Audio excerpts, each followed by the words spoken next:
চলো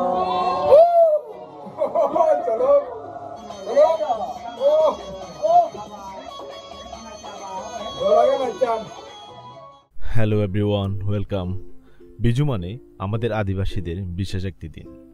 এই দিনটি বছরে একবার আসে, তাই এই দিনটির জন্য অধীর আগ্রহ নিয়ে আমরা অপেক্ষা করে থাকি।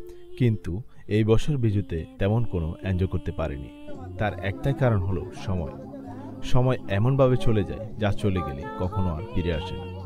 বয়স যখন 14 থেকে 20 অথবা 22, ঠিক সেই সময়ে বিজুর আনন্দটা একটু বেশি লাগতো।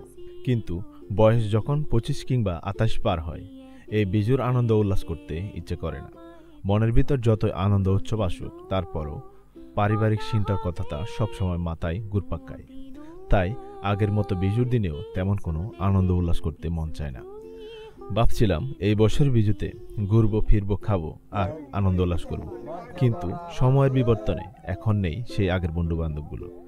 যে যার মতো পরিবার এবং কর্মের ব্যস্ততার কারণে সবাই হারিয়ে গেছে সেই সময়ের স্রোতে। তারপরও পাড়ার কিছু বাড়িতে খানাপিনা করেছি। দিন শেষে সবাই যে যার মতো করে নিজ গন্তব্যে চলে এসেছি। আসলে আমাদের জীবনগুলোই এমনই।